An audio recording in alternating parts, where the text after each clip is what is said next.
Good morning बच्चों। आज मैं आप सभी को मैथ की क्लास में आव्यूह का सहखंडज या सहखंडज आव्यूह पढ़ाऊंगा। देखिए बच्चों, चाहे आव्यूह का सहखंडज कहो या सहखंडज आव्यूह कहो, बातें कही हुई। इसको इंग्लिश में एडजॉइंट ऑफ ए मैट्रिक्स बोलते हैं, एडजॉइंट मैट्रिक्स बोलते हैं। तो इसका डिफिनीशन क्या है, थोड़ा ध्यान दीजिएगा। किसी वर्ग आव्यूह के अवयवों के सहखंडों से बने आव्यूह के परिवर्त आव्यूह को उस वर्ग आव्यूह का सहखंडज आव्यूह कहते हैं। फिर से एक बार परिभाषा देखिएगा।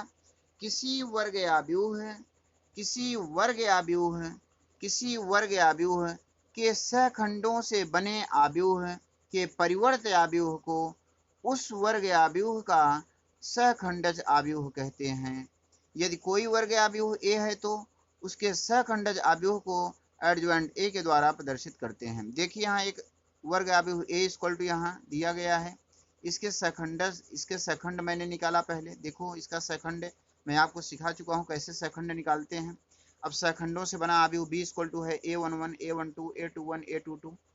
इस एलिमेंट को रख दिया। अब बी का क्या निकाला, परिवर्त आव्यूह निकाला। यही बी का परिवर्त आव्यूह ही क्या होगा, ए का सहखंडज आव्यूह होगा। अतः ए का सहखंडज आव्यूह एडजॉइंट ए इक्वल टू क्या होता है, बी डैश। यहाँ बी डैश आ चुका है जो कि आव्यूह ए का क्या है, सहखंडज आव्यूह है।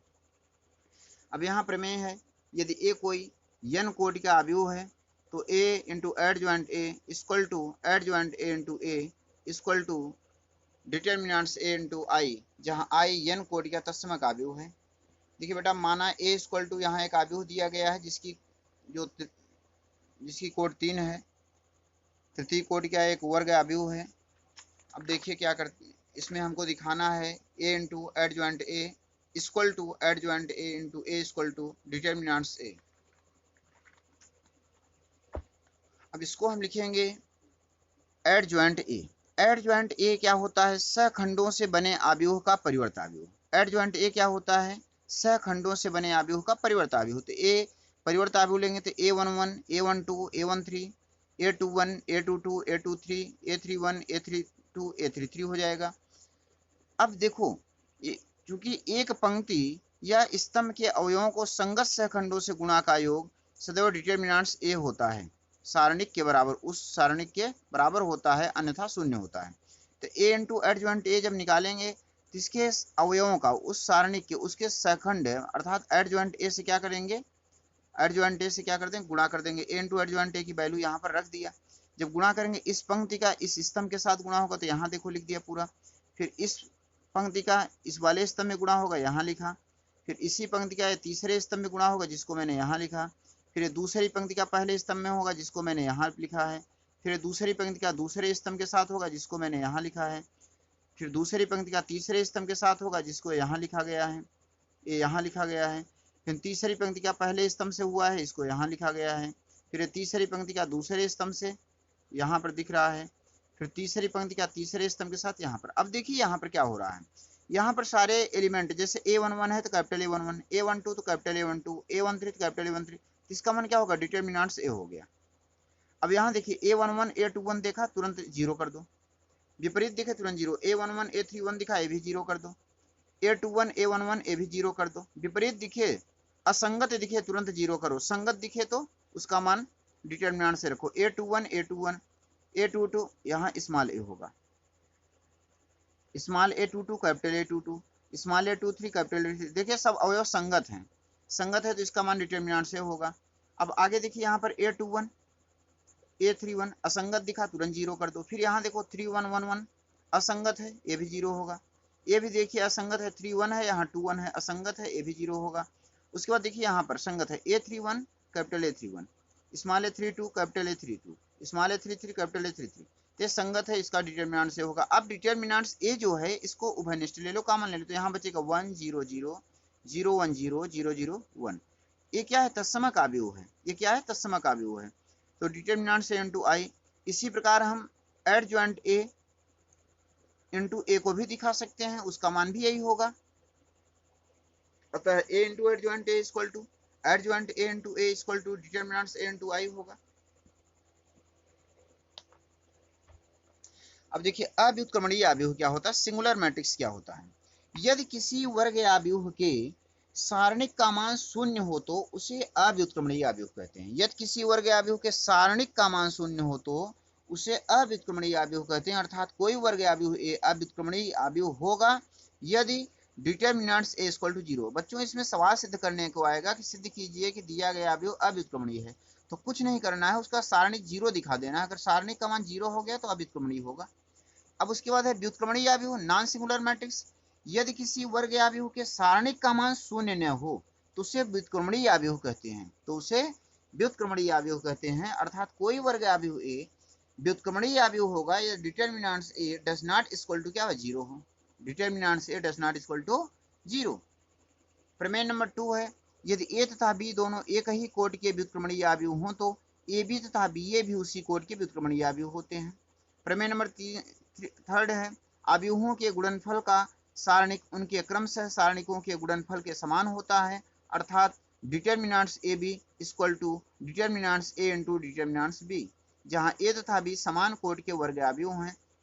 ध्यान रहे बच्चों, इसको माड नहीं पढ़ते हैं, डिटर्मिनेंट्स है। प्रमेय नंबर 4 है, एक वर्ग अवयव ए के व्युत्क्रम का अस्तित्व है, एक वर्ग अवयव ए के व्युत्क्रम का अस्तित्व है यदि और केवल यदि ए व्युत्क्रमणीय अवयव है, यदि और केवल यदि ए व्युत्क्रमणीय अवयव है। तो देखिए इसका प्रूफ, माना कोट n का व्युत्क्रमणीय अवयव कैपिटल ए है और स्मॉल n उसी कोटि और n कोटि का तत्समक अवयव आई है, n कोटि का तत्समक अवयव क्या है, आई है, तब n कोटि के एक वर्ग अवयव b का अस्तित्व इस प्रकार होगा कि, भाई देखो तत्समक अवयव है, यहाँ पर क्या बता गया, अभी अभी यहाँ बता गया कि माना, देखो यहाँ क्या बता, माना कोट n का व्युत्क्रमणीय अवयव ना, इनवर्स व्युत्क्रम, व्युत्क्रम माने क्या होता है, इनवर्स, ठीक, इनवर्स मैट्रिक्स, व्युत्क्रमणीय अवयव ए है और n कोटि का और उसी कोट n का तत्समक अवयव i है, तब कोट n के एक वर्ग अवयव b का अस्तित्व इस प्रकार होगा, A B into B A equal to क्या होगा, i होगा, A B into B A equal to क्या होगा, i होगा। अब देखो A B A into B, A B equal to क्या है, i है, तो अगर दोनों तरफ हम सारणिक ले लें तो क्या होगा, determinants A B equal to determinants i हो जाएगा,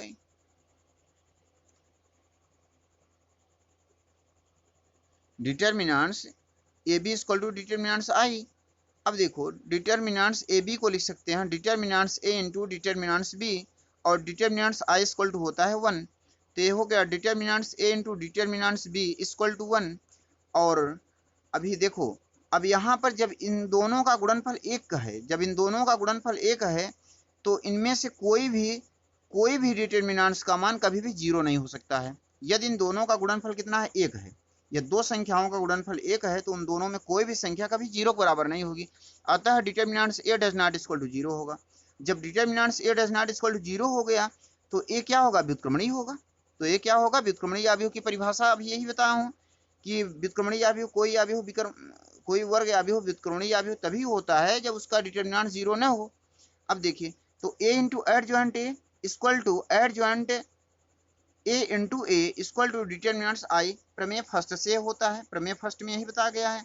अब ए के स्थान पे ए लिखा, दोनों पक्षों में क्या किया, सभी पक्षों मैंने डिटर्मिनेंट्स ए से भाग दे दिया, सभी पक्षों में मैंने क्या किया, डिटर्मिनेंट्स ए से भाग दे दिया, तो A into 1 by determinants A into adjoint A equal to 1 by determinants A into adjoint A into A. अब यहाँ डिटर्मिनेंट्स ए से भाग दिया हूँ, क्या बचेगा, ओनली आई बचेगा।